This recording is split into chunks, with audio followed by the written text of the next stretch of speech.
Karim Adeyemi is now officially a Barcelona player, and we have got him for 22 million and plus 7 million add-ons, in which I think 22 million is a great deal for Karim Adeyemi. He is still young, he is just 24 years old, and he could be a great addition for the future of this club.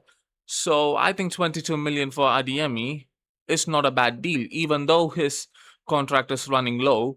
I think 22 million is a fair price. And now with Adeyemi and Anthony Gordon, our attacking depth has improved massively. Last season, we had Rashford and Ronny Badaji as our backup wingers, and now going into this season, we are having Adeyemi and Anthony Gordon as our backup wingers, and this is an upgrade. I'm not trying to say that Anthony Gordon is better than Rashford individually or something like that, but overall, going into the season, we are having Rafinha, Adeyemi, Yamal, Anthony Gordon. Brava, this is a great attack. But this signing just shows that there is going to be a player that is leaving Barcelona. That could be Ronny Badaji or Rafinha. But the most likely between these two is going to be Ronny Badaji because he has been not happy with his minutes that he has got last season.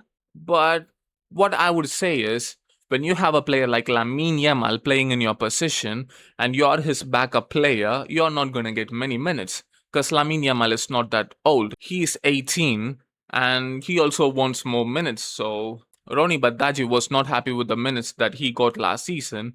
But I would say that was his first season at Barcelona. And I wouldn't say that was bad. I think he had a decent amount of chances to show himself what he is capable of. And he also gave some good performances. And now I think there are many Premier League clubs that are interested in him. So he is also willing to move there because he can get more minutes. And it's not something that's unusual, because even if he stays, with Adeyemi joining us, he is not going to get any minutes. So him leaving is going to be good for his future. But with Rafinha, there's a huge contract waiting for him in Saudi. And at the same time, he has been getting injured lately. Even in this World Cup, you can clearly see he didn't play many matches because of his injury. Even in the last game against Norway, he didn't get any kind of minutes because of his injury. So even if he leaves this season, Karim Adeyemi is going to be a perfect replacement for Rafinha because he also does that off-ball work. He also tracks back well. He also pressures well. He's also good at finishing. He's also rapid. So even if Rafinha stays this season, he's going to be a good backup winger. And I think it's most likely that Rafinha is going to leave us next season. And if he does leave us, I think we don't need to go and look forward for a replacement for Rafinha then, because we are bringing Adeyemi now. He's going to be a perfect replacement for Rafinha. But I want Rafinha to stay this season and win the Champions League because already Lewandowski left us without winning the Champions League. But I want Rafinha to leave Barcelona with winning the Champions League, and then he needs to go and back his money in Saudi. And it is also said that Adeyemi's deal is not going to make any problems for the Julian Alvarez deal. Adeyemi is brought in to play as a winger, not as a striker. Maybe he can play as a striker. Maybe some matches he would play as a striker because he is versatile. He can play as a left winger. He can play as a right winger. He can play as a striker. But he is not being brought in to be played as our primary striker. So Barcelona is still going to contact Atletico Madrid and they are going to try to sign Julian Alvarez despite bringing in Adeyemi. Apart from him, Joao Cancelo is also set to join Barcelona on a permanent deal, which is a good thing. Because after the performance he has given last season, I think it's a no-brainer.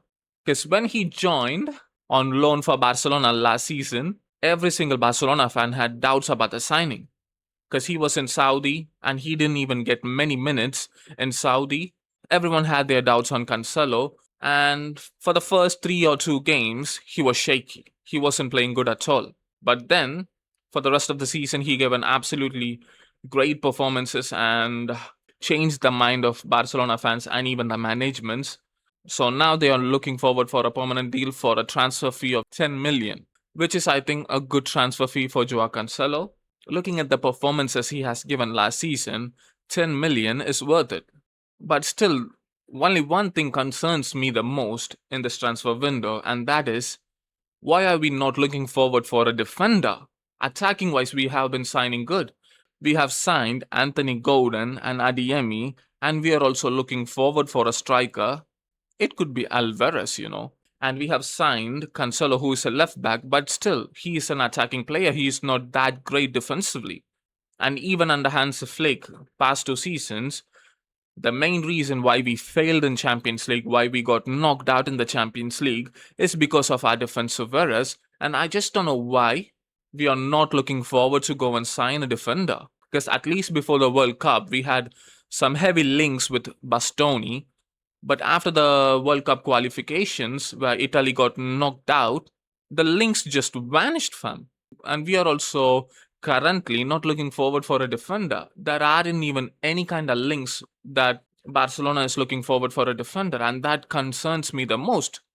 Because it's great that we are reinforcing our attack, but we also need to improve or upgrade our defensive line. And it's not just that past 2 seasons has shown us, past 4 to 5 seasons has shown us the reasons why we need to upgrade our defensive line.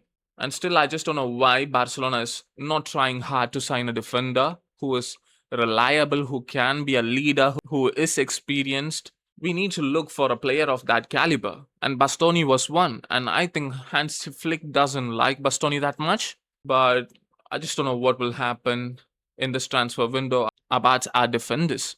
I know for a fact, if we don't sign a defender, if we don't upgrade our centre back lineup, yeah, Paco Barsi has been giving phenomenal performances in the World Cup. He has 5 clean sheets.